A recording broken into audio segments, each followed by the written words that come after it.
your business can't grow without money. It sounds so trivial that I'm probably sure you're like, okay, well, I know that already. Why should I watch this video?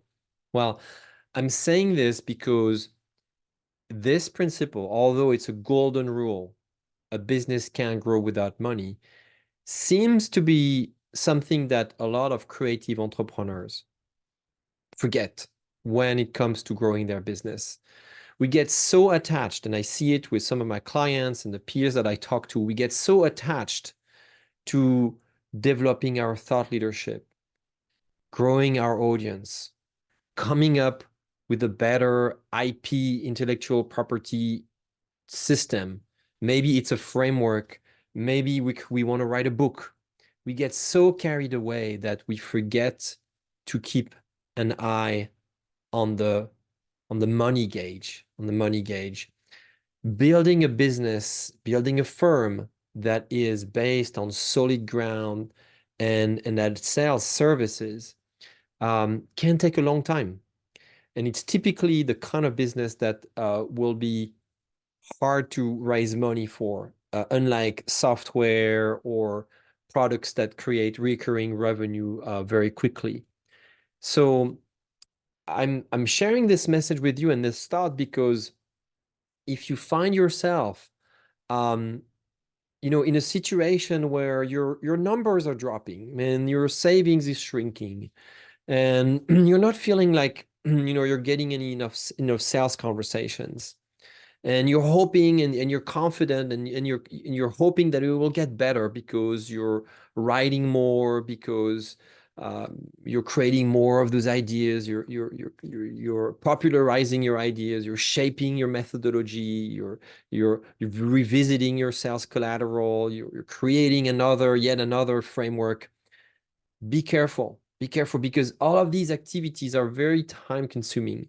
If you lose sight of the sales gauge, of the money gauge, soon enough, you won't be able to perform these activities for two simple reasons. One, you're going to start becoming anxious. You're going to start worrying. And even if it's a little worry, it's still in the back of your mind. And in your sleep, it's there. And you're not really delivering the full quality of your work. And second of all, well, you still have to pay the bills. You still have to pay for some of these development. Maybe you have to buy an online tool to run an assessment. Maybe you have to pay a designer to create better images for your intellectual property, for your methodology. And soon you can't pay for these developments. So make sure that cash flow is under control. Make sure that you have 6 to 12 months, at least minimum 6 to 12 months saved in the bank. Make sure that your debt, if you have any, is under control, that you can pay it off quickly. Make sure that you have strong enough demand. And what should you do if you don't, right? There is no shame in changing your model. And there is no shame in actually, reducing your time from working as an independent to go find a job. Maybe it's contract work. Maybe it's a job as an employee. With proper presentation of what you're trying to achieve, explaining clearly where you are in your journey, and making sure that you can legally work both on your business and in a salary job. It is probably one of the best solutions that you have. I speak from experience. The roots of MetaHelm come from a time when I had to have a job and also work on thinking about what MetaHelm would do, sketching out my methodology, my services. I had to do that for a while before I could launch properly and feel confident that this would be a sound business. And it took a while. It took several years, in fact. So I recommend that you are realistic with what your business can produce and that you apply gentle pressure on your expectations so that you keep consistent at growing your expertise-based business. But don't fool yourself. These type of businesses are very fragile, for instance, for first of all, and take a long time. So you will have to go through periods of times where sales are soft and money is shrinking, and you will have to plan for that. So I hope that this reminder helps. Don't get blind. Don't ignore the signals about that money is sending you.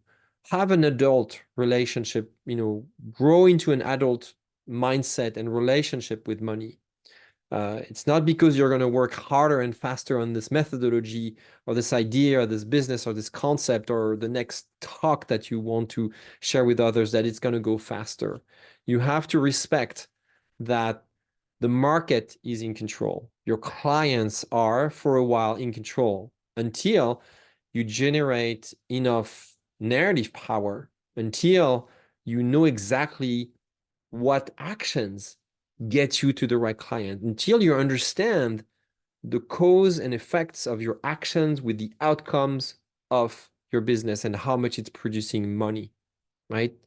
So think twice. If you're approached by, say, an agency who wants to book sales calls for you and they're asking for money up front, how much is this going to really take for you to pay off that investment? Think about the number. And in my experience and in my world, I would suggest that you multiply that amount of time and that investment by at least 3 to 5, because it always takes more time to pay off. Think about this agency who wants you to engage in a podcasting campaign and go on podcasts for a long period of time. Really, how long is it going to take to pay it off? How much time until you have a return on your investment, right? So with that, I hope you make the right decisions. I hope your relationship in your business with money is the healthiest possible.